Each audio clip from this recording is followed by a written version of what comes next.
حضرت مسیح موعود علیہ السلام کے حوالوں سے پہلے یہ ثابت کیا گیا ہے کہ قرآن مجید کا ایک ایک لفظ قیامت تک کے لیے ہے۔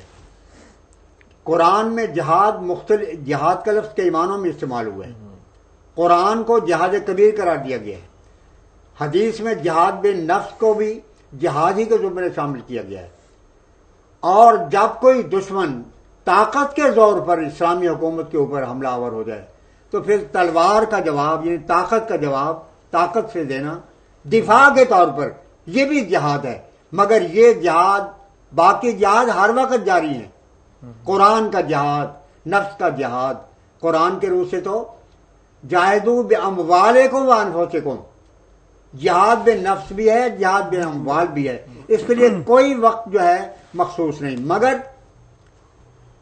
جہاں تک جہاد بے سیف کا تعلق ہے، قرآن خود کہتا ہے کہ ان لوگوں سے لڑائی کرو جو تم سے لڑائی کرتے ہیں۔ قاتلو کا لفظ اور کہا کہ الذین یقاتلونکم، جو تم سے جنگ کرتے ہیں دفاع کے طور پر تمہارے فرض، بلکہ چنانچہ پہلی آیت جو ہے جو کہ جہاد کے فرض ہونے کے سلسلے میں نازل ہوئی وہ بڑی واضح کون سی ہے؟ سورہ حج کی ہے، اذن للذین یقاتلون بانہم ظلموا، اذن للذین یقاتلون بانہم ظلموا وان اللہ علی نصرہ لقدیر۔ فرمایا ان لوگوں کو جنگ کرنے کی اجازت دی جاتی ہے، کن لوگوں کو؟ آگے کیا آیت ہے؟ بانہم ظلموا، بانہم ظلموا، ان پر ظلم کیا گیا ہے، اور اتنا بڑا ظلم کہ انہیں اپنے وطن سے بھی نکلنا پڑا ہے اور ہجرت کر کے ایک دوسرے مقام پر آنا پڑے۔ فرمایا ہم ان کو اجازت دیتے ہیں۔ یہی وجہ ہے کہ حضور صلی اللہ علیہ وسلم نے جب تک کہ حضور مکے میں رہے یہی فرمایا۔ ایک حدیث میں موجود ہے، خود تکلیفیں برداشت کی صحابہ کے متعلق جہاں لکھا ہے کہ حضور تشریف لے جا رہے تھے گلی میں، تو آل یاسر جو تھے ان میں سے بعض بزرگ ان کو تکلیفیں دی جا رہی تھی، مارا پیٹا جا رہا تھا۔ حضور علیہ السلام رکت سے بھر گیا، فرمایا اصبروا علی یاسر، اے آل یاسر صبر سے کام لو۔ اللہ کا یہی ارشاد ہے۔ حضرت سمیہ سب سے پہلے شہید ہوئی اور ابو جہل نے نیزہ ان کی شرمگاہ میں چبو کے ان کو شہید کیا، مگر پھر بھی حضور نے فرمایا کہ صبر کرنا چاہیے تھا۔ مگر جب حضور صلی اللہ علیہ وسلم، یہی مسیح موعود صاحب کی عبارت یہاں پر موجود ہے کہ 13 سال تک حضور نے صبر کیا، پھر آپ نے ہجرت کی، ہجرت کے باوجود ان ظالموں نے تعاقب کیا اور پھر حملہ آور ہو گئے، اس موقع پر خدا نے اذن دیا ہے۔ یہ ہے جہاد کی حقیقت، اور یہی حقیقت ہے۔ آگے پھر اس میں بتایا گیا ہے کہ ائمہ دین بھی جہاد بے سیف کے متعلق وہی نظریہ رکھتے ہیں جو بانی جماعت احمدیہ نے پیش کیا تھا۔ چنانچہ سید احمد بریلوی رحمۃ اللہ علیہ نے جب ان سے پوچھا گیا کہ انگریزوں کے خلاف جہاد جائز ہے نہیں، تو انہوں نے فرمایا کہ ہم سرکار انگریز پر کس سبب سے جہاد کریں اور خلاف اصول مذہب طرفین کا خون بلا سبب گرا دیں۔ سرکار انگریزی گو منکر اسلام ہے، مگر مسلمانوں پر کچھ تعدی اور ظلم نہیں کرتی، اور نہ ان کو فرض مذہبی اور عبادت لازمی سے روکتی ہے۔ یہ کون کہہ رہے ہیں؟ حضرت سید احمد صاحب بریلوی رحمۃ اللہ علیہ، جو 13ویں صدی کے مجدد تھے اور جن کا مرکز مبارک بالا کوٹ میں۔ ہم ان کے ملک میں اعلانیہ آواز کہتے اور ترویج کرتے ہیں، وہ کبھی مانے اور مزاحم نہیں ہوتے، بلکہ اگر ہم پر کوئی زیادتی کرتا ہے تو اس کو سزا دینے کو تیار ہے۔ حضرت شاہ اسماعیل صاحب شہید کا فتویٰ یہ ہے کہ گورنمنٹ انگلیشیا سے ہمارا کوئی جہاد نہیں، اور ہم براہ راست سکھوں کے خلاف جہاد کر رہے ہیں۔ اہل حدیث عالم جن کو شیخ الکل کہتے ہیں، آگے تفصیل آئے گی، حضور نے جو اس جہاد کے موضوع پر کہا، فتاوی نظیریہ جلد 4 کا ایک ٹکڑا اس میں ہے. حضور نے اس کے پوری عبارت پڑھ کے سنائی تھی، وہ اپنے وقت پر میں بھی سناؤں گا متعلقہ حصہ کے لحاظ سے. جبکہ شرط جہاد کی اس دیار میں معدوم ہوئی تو جہاد کا یہاں کرنا سبب ہلاکت اور معصیت ہوگا. یہ مولوی نذیر حسین صاحب یہ کا مولوی سید نذیر حسین صاحب شیخ الکل، جن کے شاگردوں میں مولوی محمد حسین بٹالوی بھی تھے.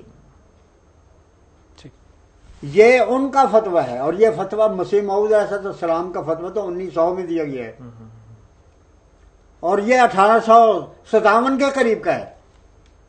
پھر خلیفۃ المسلمین کا فتویٰ اس میں درج ہے کہ خلیفۃ المسلمین نے 1857 میں اس مضمون کا فتویٰ لکھ کر انگریزوں کو دے دیا کہ ہندوستان کے مسلمانوں کو انگریزوں سے نہیں لڑنا چاہیے، کیونکہ وہ خلافت اسلامیہ کے حلیف اور مددگار ثابت ہو چکے ہیں. یہ خلیفۃ المسلمین ترکی کا تھا اور 1857 میں تھا، اور جماعت قائم کب ہوئی ہے؟ 1889 میں. اور فتویٰ کب دیا ہے مسیح موعود صاحب نے؟ 1900. یہ حقیقت ہے. پھر علماء اسلام لاہور کا فتویٰ، جن میں بڑے بڑے اکابر علماء کے دستخط ثبت ہیں، یہ پیش کیا گیا. پھر مولوی محمد حسین صاحب بٹالوی کا فتویٰ رسالہ اشاعت السنہ میں کہ اہل اسلام ہندوستان کے لیے گورنمنٹ انگریزی کی مخالفت اور بغاوت حرام ہے. رسالہ اشاعت السنہ. مفسدہ 1857 میں جو مسلمان شریک ہوئے تھے وہ سخت گناہگار اور بحکم قرآن و حدیث مفسد اور باغی اور بد کردار تھے. اب تو ملا نے بنا دیا نا کانگریس کی وجہ سے یہ تحریک آزادی تھی، حالانکہ تحریک بربادی تھی مسلمانوں کے لیے.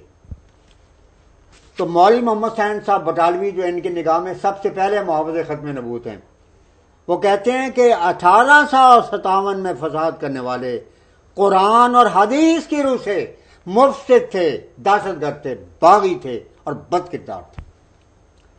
اس گورنمنٹ سے لڑنا یا ان سے لڑنے والوں کی خواہ ان کے بھائی مسلمان کیوں نہ ہو کسی نہ سے مدد کرنا سری غدر اور حرام ہے.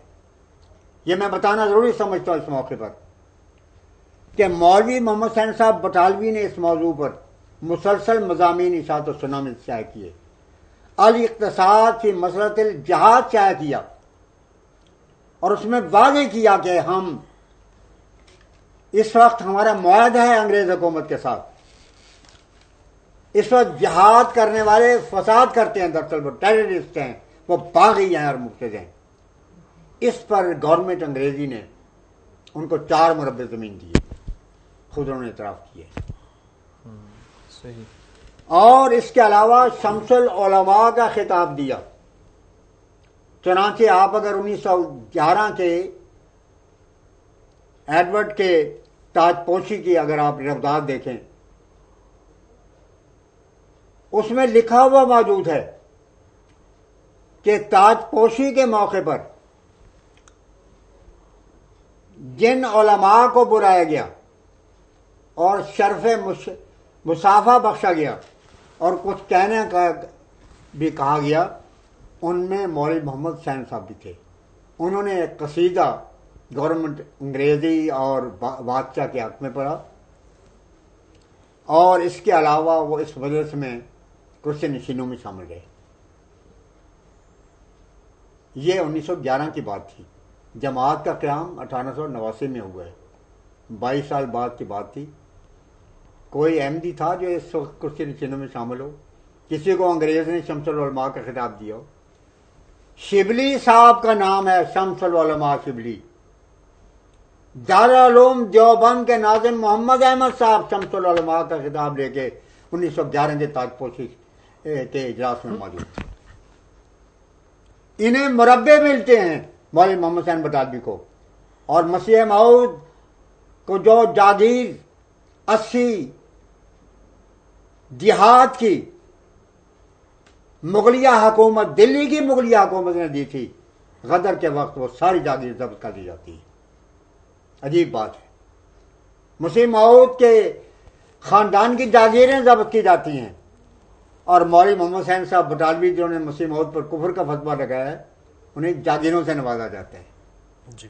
اور شمس العلماء کا خطاب دیا جاتا ہے، اور پھر کہتے ہیں جی خود کاشتہ پودا مرزا صاحب ہیں دراصل. جی